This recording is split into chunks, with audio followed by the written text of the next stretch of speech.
Very good morning, student. I am Professor Jasmine Faraz. Welcome you. Today we will start practical problem of NPO. Directly I will start with problem number 6. Why? Because in practical problem 1 to 5 they ask only to prepare income and expenditure. वो बहुत अधूरा लगता है.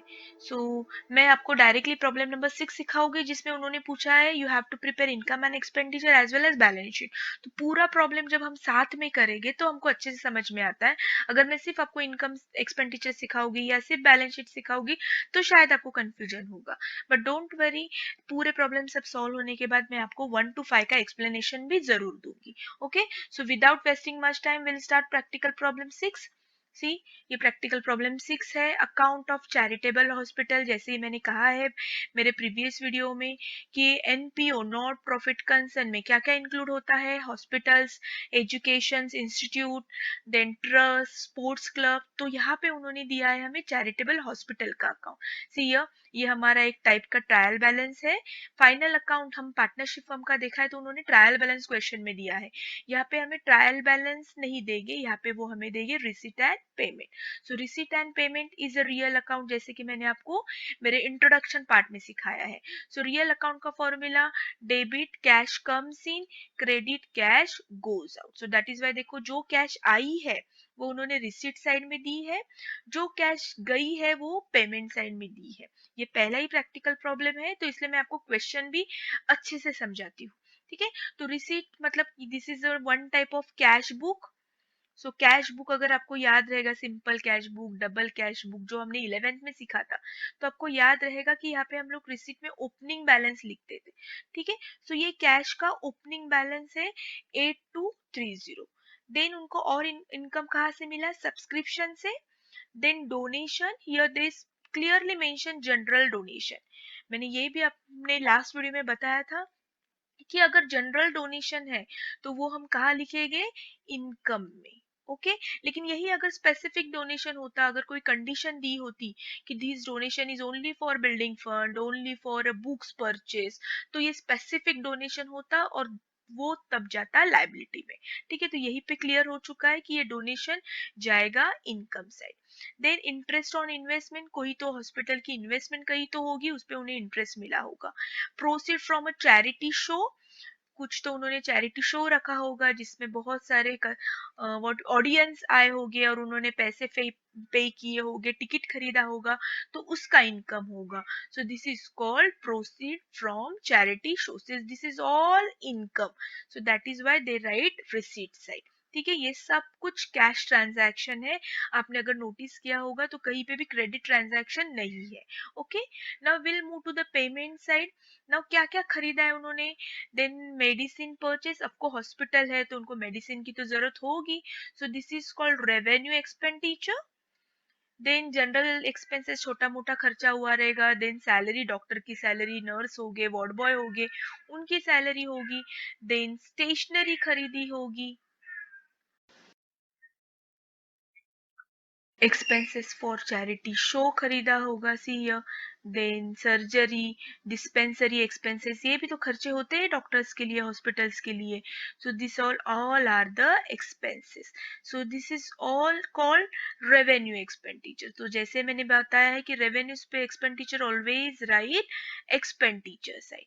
ठीक है, सो यहाँ पे जो क्रेडिट दिया है वो हम जब इनकम एंड एक्सपेंडिचर ओपन करेंगे तो डेबिट साइड जाएगा. Okay, the next is equipment. अब इक्विपमेंट मतलब क्या है, ये परचेस ऑफ फिक्स्ड असेट है. तो जब भी हम परचेस ऑफ फिक्स असेट करते तो मैंने लास्ट वीडियो में बताया है this is long term investment. So this is not a cap sorry revenue expenditure day to day transaction.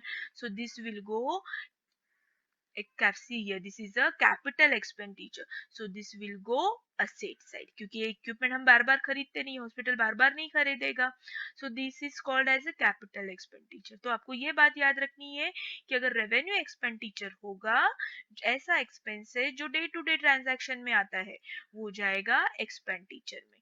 और अगर equipment, purchase of what we can say furniture, building, land and building, this is called purchase of fixed assets. So this is a capital expenditure. तो ये जाएगा asset side में.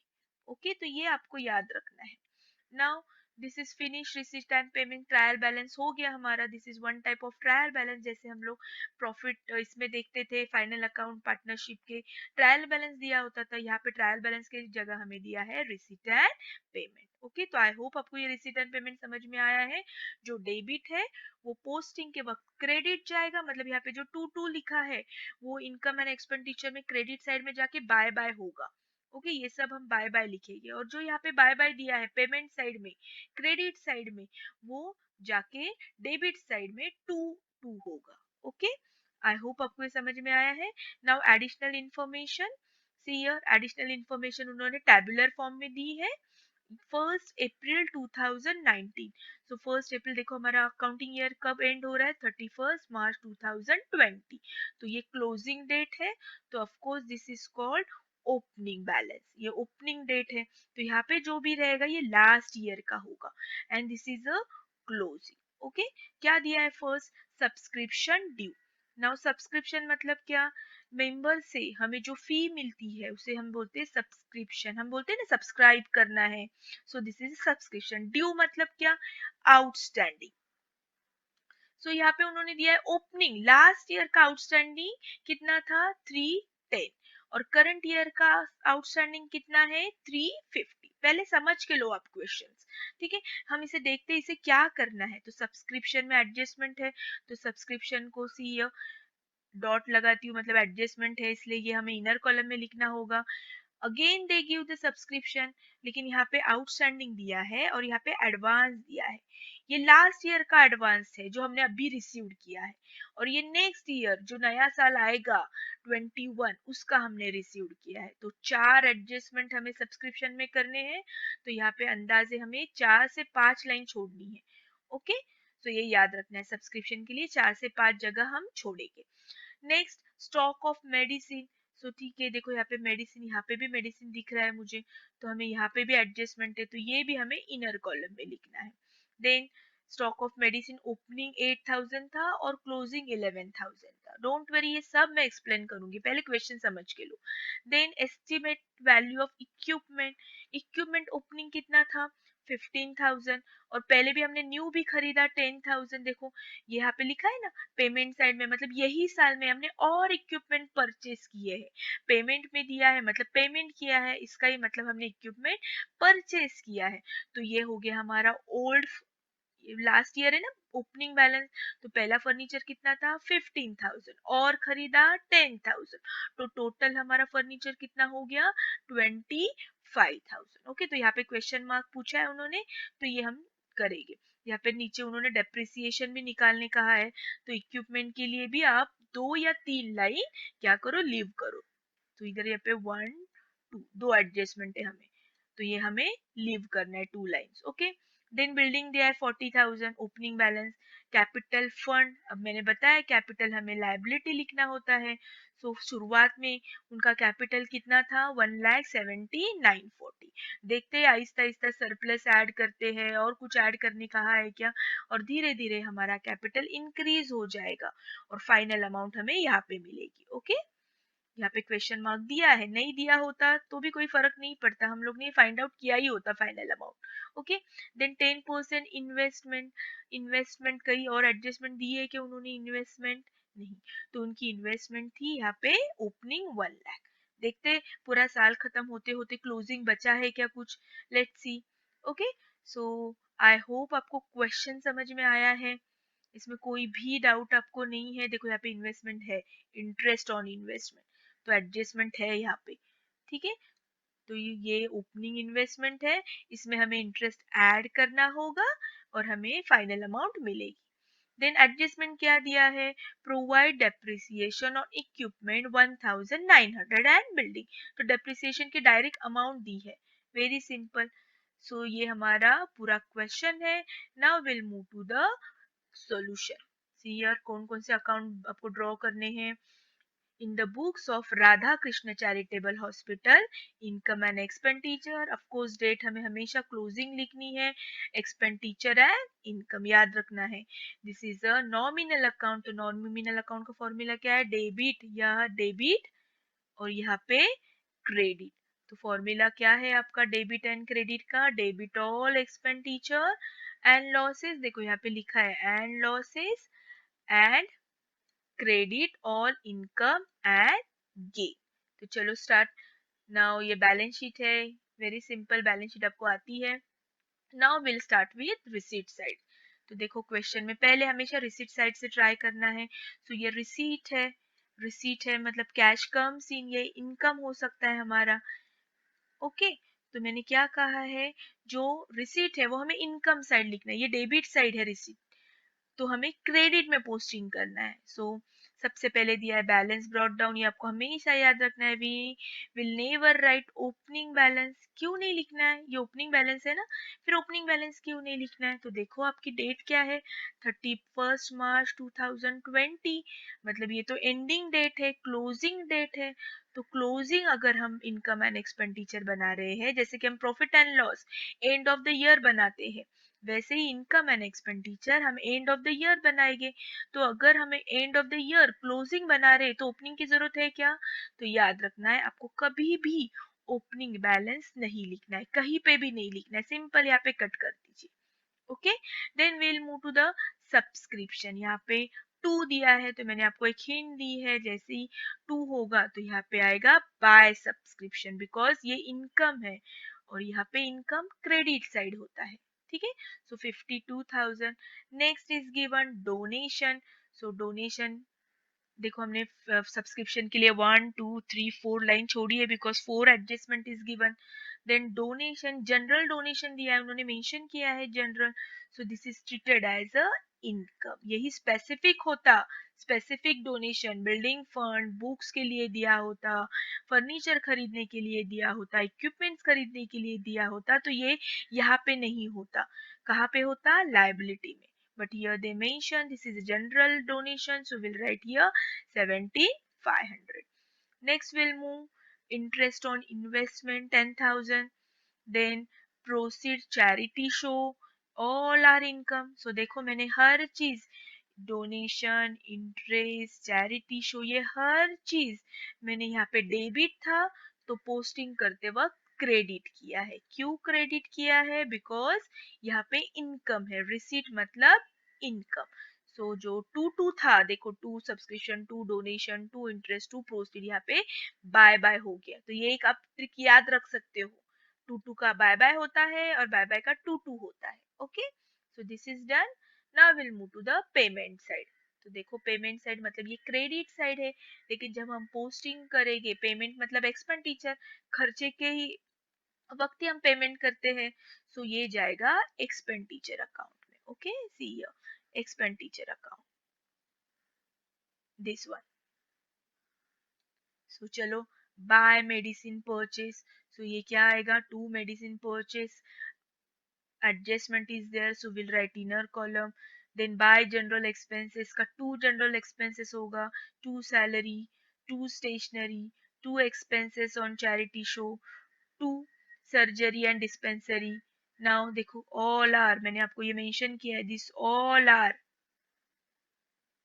Revenue expenditure. So जो revenue expenditure होता है वो expenditure में जाएगा। ये देखो सब मैंने यहाँ पे लिखा है। ओके, सिर्फ यहाँ पे बाय बाय जो दिया है, यहाँ पे क्या हो चुका है? To to. ठीक है, मतलब डेबिट का ट्रांसफर करना है क्रेडिट में, क्रेडिट का ट्रांसफर करना है डेबिट में। So see now equipment, now ये इक्विपमेंट है, ये हम यहाँ पे लिखकर चलेगा क्या? नहीं, because here only we have to write revenue expenditure. Equipment खरीदा है, लॉन्ग टर्म इन्वेस्टमेंट है, so this is called capital expenditure. So capital expenditure कहाँ लिखते हैं? असेट साइड में। ठीक है, क्योंकि आपने खरीदा इक्विपमेंट तो ये असेट में ऐड होगा। See here equipment 10,000। ठीक है, ओपनिंग इक्विपमेंट अभी तक हमें मिला नहीं है, तो यहाँ पे जगह छोड़ो।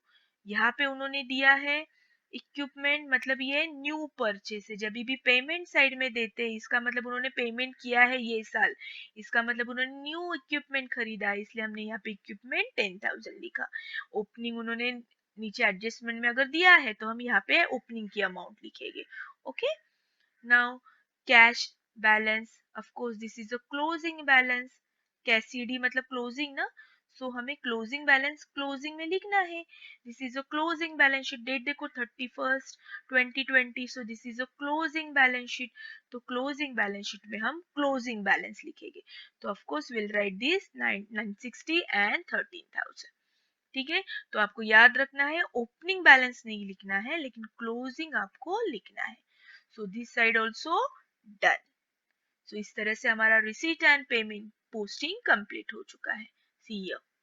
देखो अगर आपने नोटिस किया होगा तो जो जो बाय बाय था वो टू टू हो गया है, जो टू टू था वो बाय बाय हो गया है. ओके, दैट मीन्स जो रिसीट था वो इनकम साइड में लिखा, जो पेमेंट था वो हमने एक्सपेंस साइड में लिखा. Okay, see now will see the additional information. अब आपको ध्यान से करना है. अब सब्सक्रिप्शन ड्यू, पूरा फोकस हम से पहले एडजस्टमेंट पे देंगे. सब्सक्रिप्शन ड्यू, ड्यू मतलब क्या होता है? आउटस्टैंडिंग. सो आउटस्टैंडिंग हमें क्या करना है? Current year. This is current year. तो करंट ईयर का आउटस्टैंडिंग हम क्या करते हैं? देखो हमने सब में सीखा है, फाइनल अकाउंट में भी सीखा है. ठीक है. तो इसमें हम करंट ईयर का आउटस्टैंडिंग ऐड करते हैं. तो एक याद रखना है, अगर करंट ईयर का आउटस्टैंडिंग ऐड करते हैं तो हम लास्ट ईयर, ये प्रीवियस ईयर है तो उसका लेस करते हैं. Okay, same year. Subscription received in advance मतलब प्रीपेड. हम करंट ईयर का प्रीपेड एक्सपेंसेस या इनकम क्या करते हैं? अगर आप याद रखोगे तो लेस करते हैं. फाइनल अकाउंट में देखो, तो अगर ये लेस करते हैं तो लास्ट ईयर प्रीवियस ईयर का हम ऑपोजिट मतलब ऐड करते. तो आपको ये याद रखना है. करंट ईयर का आपको याद रहेगा आउटस्टैंडिंग हमेशा ऐड करते हैं और प्रीपेड यानी कि एडवांस हमेशा लेस करते हैं. तो हमें ऑपोजिट करना है, लास्ट ईयर का माइनस करना है और ये लास्ट ईयर का ऐड करना है. देखो ऑपोजिट करना है. तो चलो हम एडजस्टमेंट करते. देखो यहाँ पे मैंने लिखवा के बताया आपको आउटस्टैंडिंग. ये थोड़ा सा याद करो आप. आउटस्टैंडिंग करंट ईयर का हम ऐड करते हैं, लास्ट ईयर का लेस करते हैं. ठीक है. प्रीपेड एडवांस होगा तो लेस करते हैं और लास्ट ईयर प्रीवियस ईयर का ऐड करते. ये थोड़ा सा भी याद रखो, ट्रिक तो याद आ जाएगा. So see outstanding of current year. But current year has a two effect. तो ये आउटस्टैंडिंग और कहाँ पे जाएगा? इनकम साइड है आउटस्टैंडिंग. इसका मतलब इनकम आने वाला है फ्यूचर में. So will write asset side because this is a income receivable. Bill receivable कहाँ लिखते हैं हम लोग? यहीं पे लिखते. तो ये भी हम कहाँ लिखेंगे? Receivable asset side. ठीक है, because current year has a two effect. Now next is क्या करना है हमें? Less outstanding previous year. जैसे कि मैंने बताया यहाँ पे ये अगर हम ऐड कर रहे हैं तो ये हमें लेस करना है. तो देखो यहाँ पे हमने लेस किया. But previous year has only one effect, ये याद रखना है. करंट ईयर के हमेशा दो इफेक्ट होते हैं but previous year has a one effect. तो एक बार ही हमें लिखना है. Now will move to the next. देखो less advance of current year. Current year का हम एडवांस प्रीपेड क्या करते हैं? लेस. यहाँ पे आप देखो, और अगर फाइनल अकाउंट अच्छे से किया होगा तो आपको ये समझ में आया होगा. तो अगर ये लेस करते हैं तो current year has a two effect. तो इसका दूसरा इफेक्ट कहा जाएगा? ऑलरेडी हमने रिसीव्ड किया है. So this will go liability side. ठीक है. उसके पहले यहाँ पे मैंने ये भी इफेक्ट करवा दिया है, ये वाला. अगर यहाँ पे प्लस है तो यहाँ पे, सॉरी वहां पे माइनस है तो यहाँ पे ये प्लस होगा. देखो यहाँ पे मैंने ऐड किया है. तो ये दो ऐड और ये दो लेस. इस तरह से हम सब करेंगे और final amount will go 52,490. Okay, I hope आपको अच्छे से समझ में आया है. तो इसका सेकेंड इफेक्ट हमारा देना बाकी है. तो ये जाएगा लायबिलिटी साइड बिकॉज ये हमने एडवांस इनकम लिया है. सो एडवांस इनकम हम हमेशा लायबिलिटी में लिखते हैं. ये सब बेसिक है आपका 11th का. 11th अगर आपको अच्छी से समझ में आई होगी तो ये आपको यही समझ में आया होगा. ठीक है. So advance subscription liability. ठीक है.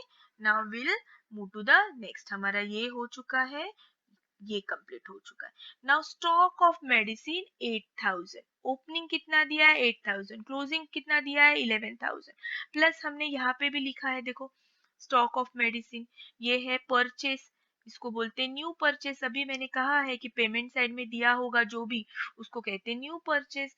तो हमारे पास मेडिसिन, हमारे पास मतलब ये जो राधा कृष्ण हॉस्पिटल है उनके पास ओपनिंग कितनी मेडिसिन बची थी, 8000। तो ओपनिंग 8000 ऐड करो, प्लस हमने ये साल परचेज की 41, तो अब कितनी है हमारे पास पूरी मेडिसिन, 49,000। लेकिन जब हमने वैल्यूएशन किया एंड में, तब हमें पता चला कि हमारे पास अब क्लोजिंग, अब दवाई कितनी बची है, ओनली 11,000। So minus closing. तो एक्चुअल में खर्चा कितना हुआ, 38,000। यहाँ पे हमें वही लिखना है एक्सपेंडिचर, करंट ईयर का एक्सपेंडिचर लिखना है। तो देखो फिर एक बार एक्सप्लेनेशन देती हूँ कि मेडिसिन ओपनिंग पुरानी दवाई उनके पास 8000 थी, प्लस न्यू खरीदी 41,000, इस तरह से 49,000 हो गई। फिर जैसे साल खत्म हो गया तो क्लोजिंग स्टॉक उनका बचा 11,000। दैट मीन्स उनकी दवाई पे खर्चा कितना हो गया, 38,000 पे। चलो और एक मजेदार एग्जांपल देती हूँ, आपको हंसी आएगी। एज्यूम करो कि आपके फ्रिज में 8000 एप्पल है, ठीक है, दवाई छोड़ दो, हम इसके एग्जांपल एप्पल लेते। तो एज्यूम करो कि हमारे फ्रिज में 8000 एप्पल है, पापा ने फिर से खरीद के शाम में लेकर आए 41,000। तो टोटल एप्पल हमारे पास कितने हैं, 49,000, ठीक है। लेकिन दूसरे तीसरे दिन पापा को फ्रिज में सिर्फ 11,000 एप्पल दिखे क्लोजिंग स्टॉक। जब पापा ने फ्रिज खोल के देखा 2-3 दिन के बाद, तो क्लोजिंग स्टॉक फ्रिज में कितना बचा था, 11,000। तो पापा ने क्या सोचा कि बच्चों ने कितने एप्पल खाए, 38,000।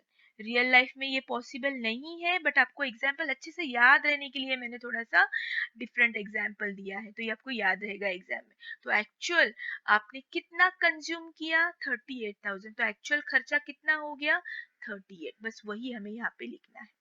ओके, आई होप आपको समझ में आया है।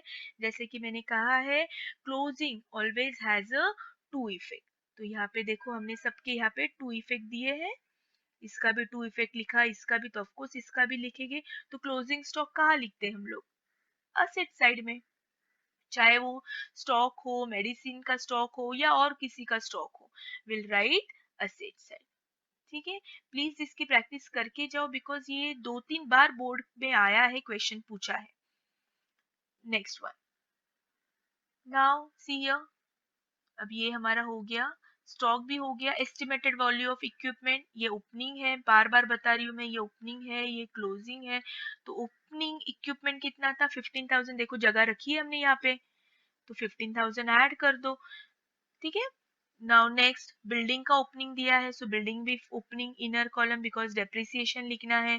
कैपिटल फंड लाइबिलिटी में लिखना है, तो इनर कॉलम में। देन इन्वेस्टमेंट, सो इन्वेस्टमेंट भी आउटर कॉलम लिखो, नो एडजस्टमेंट, ठीक है, कोई एडजस्टमेंट नहीं दी है, तो हमने आउटर कॉलम में लिखा। इस तरह से ये सब इंफॉर्मेशन हमारी फिल हो गई। Only closing has a two effect, तो ये सब के हमने टू टू इफेक्ट दे चुके हैं। Opening has a one effect, तो सबके हमने वन इफेक्ट ही दिए है। ये कुछ कुछ बातें आपको याद ही रखनी है। Okay, now only one adjustment is given, that is very simple. Depreciate equipment 1900, तो चलो इक्विपमेंट पे 1900 का डेप्रिसिएशन चार्ज करो। बिल्डिंग पे भी उन्होंने रेडीमेड अमाउंट फिगर दी है 1500, so will get this final amount. So depreciation का सेकेंड इफेक्ट, 1900 इक्विपमेंट का, बिल्डिंग का 1500, इस दोनों तरीके, दोनों की total 3400। Now it's time to close, ठीक है। सो क्लोज करो, कौन सी साइड हेवी आ रही है, ऑफ कोर्स ये साइड हेवी आ रही है। So here we'll get the balance, but this not called as a profit, हमें इसे कॉल करना है सरप्लस। सरप्लस क्यों आया है, बिकॉज इनकम साइड, इसकी साइड क्या है, हेवी है, ज्यादा है अमाउंट, अगर आप टोटल करोगे सबकी, तो इसकी साइड ज्यादा है, तो इनकम ज्यादा और एक्सपेंडिचर कम, तो of course will get the surplus. Finally this surplus will get added here, so add करो and balance sheet get tally. Very easy, थोड़ा सा दिमाग लगाना है, ट्रिक यूज करनी है। बार बार वीडियो देखो, पहला इंट्रोडक्शन 1 और 2 वीडियो देखो, फिर ये आप स्टार्ट करो। अगर नहीं समझ में आया तो कमेंट बॉक्स में लिख लीजिए। नोटिफिकेशन के लिए बेल आइकन प्रेस कीजिए, बिकॉज जल्द ही मैं इवैल्यूएशन पैटर्न का वीडियो अपलोड करने वाली हूँ, तो उसका नोटिफिकेशन आपको मिलेगा। तो आपको पेपर कैसे होगा बोर्ड का, मार्च 21 का, आई डोंट नो मार्च अप्रैल अब डेट क्या होगी, बट 21 ईयर में ही आपका होगा फाइनल एग्जाम।